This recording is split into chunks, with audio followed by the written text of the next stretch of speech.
കാൽമുട്ട് ഇടയ്ക്കൊന്ന് തെന്നിപ്പോയി, അല്ലെങ്കിൽ മുട്ടിലൊരു സ്പ്രെയിൻ ഉണ്ടായി, വേദന ഉണ്ടായിരുന്നു, അതിനോടൊപ്പം തന്നെ നീരുണ്ടായിരുന്നു. എന്നാൽ 2-3 ദിവസം കഴിഞ്ഞപ്പോൾ വേദനയൊക്കെ മാറി, അത്യാവശ്യം നടക്കാനും കാര്യങ്ങളൊക്കെ ചെയ്യാൻ പറ്റുന്നുണ്ട്, മുട്ട് മടക്കാനും സാധിക്കുന്നുണ്ട്. മുട്ട് ഡീപ്പ് നീ ഫ്ലെക്ഷനിലേക്ക് വരുന്ന മുഴുവനായിട്ട് മടക്കുന്ന സമയത്ത് ഒരു പെയിൻ ഉണ്ട്, എന്നാൽ കമ്പാരിറ്റീവ്ലി വലിയ കുഴപ്പമൊന്നുമില്ല.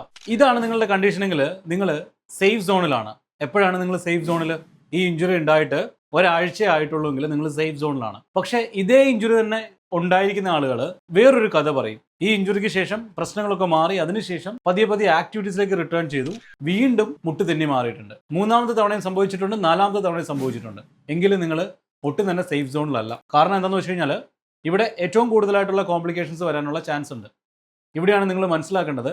ആദ്യത്തെ ഇഞ്ചുറി ഉണ്ടായപ്പോൾ തന്നെ പ്രോപ്പറായിട്ട് കൺസൾട്ട് ചെയ്ത് പ്രോപ്പറായിട്ടുള്ള മാനേജ്മെൻറ്റ് എടുത്തിരുന്നെങ്കിൽ കറക്റ്റായിട്ട് ഇതിനെ ഓവർകം ചെയ്യാൻ സാധിക്കുമായിരുന്നു.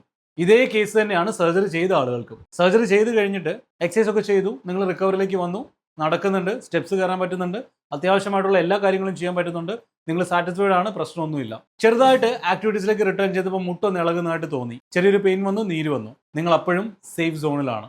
ഇവിടെ നിങ്ങൾ പ്രോപ്പർ ആയിട്ടുള്ള കാര്യങ്ങൾ അനലൈസ് ചെയ്തില്ലെങ്കിൽ, മുട്ടിൻ്റെ സ്ട്രെങ്ത് ഏത് ഭാഗത്താണ് കുറവ്, മുട്ടിന് ലാറ്ററൽ സ്റ്റെബിലിറ്റി ഉണ്ടോ, അതുപോലെ തന്നെ ആക്സിയൽ റൊട്ടേഷൻ കൂടുതലാണോ, അതല്ലെങ്കിൽ പ്രോപ്പറായിട്ടുള്ള ട്രെയിനിങ് എടുത്തതിന് ശേഷമാണോ നിങ്ങൾ ആക്ടിവിറ്റീസിലേക്ക് റിട്ടേൺ ചെയ്തത്, ഇങ്ങനെയുള്ള കാര്യങ്ങളൊക്കെ നിങ്ങൾ സെൽഫായിട്ടൊന്ന് അനലൈസ് ചെയ്തില്ലെങ്കിൽ ഇങ്ങനെ മുട്ട് ഇളകി കഴിഞ്ഞാൽ ഇത് ഒരു പക്ഷേ ചെറിയൊരു ഇഞ്ചുറി ഉണ്ടാക്കാം.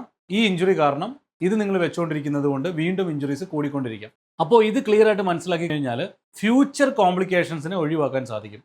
ഇന്ന് എന്നെ കോൺടാക്ട് ചെയ്യുന്ന മിക്ക ആളുകളും ഇഞ്ചുറി ഉണ്ടായിരിക്കുന്നത് ഫസ്റ്റ് ടൈമൊന്നും അല്ല. അതായത് ഫസ്റ്റ് ടൈം ഉണ്ടാകുന്ന ഇമ്പാക്റ്റ് കാരണം കംപ്ലീറ്റ് ആയിട്ട് ലിഗമെന്റ് പൊട്ടിപ്പോയിട്ടല്ല മിക്ക ആളുകളും കോൺടാക്ട് ചെയ്യുന്നത്. അവർക്ക് ഇതിനു മുമ്പ് പല ഹിസ്റ്ററീസ് ഉണ്ടായിട്ടുണ്ട്. അവരത് വേണ്ട രീതിയിൽ മാനേജ് ചെയ്തിരുന്നെങ്കിൽ ഇന്ന് ഞാൻ അവരോട് സർജറി തന്നെ ചെയ്യണമെന്ന് മസ്റ്റായിട്ട് പറയില്ലായിരുന്നു. കാരണം ഞാൻ ഏറ്റവും കൂടുതൽ ഫോക്കസ് ചെയ്യുന്നത് മാക്സിമം സർജറി അവോയ്ഡ് ചെയ്യാനാണ്. കാരണം സർജറി ചെയ്ത ആളുകൾക്ക് ഇതിൻ്റെ റിക്കവറി എത്രത്തോളം ബുദ്ധിമുട്ടുള്ളൊരു കാര്യമാണെന്നുള്ളത് മനസ്സിലാവുള്ളൂ. അപ്പോൾ ഇത് മനസ്സിലാക്കിയിട്ട് കറക്റ്റായിട്ടുള്ള സമയത്ത് കറക്റ്റായിട്ട് കൺസൾട്ട് ചെയ്യുക, അതിന് വേണ്ട കാര്യങ്ങൾ കറക്റ്റായിട്ട് തന്നെ ആരംഭിക്കുക.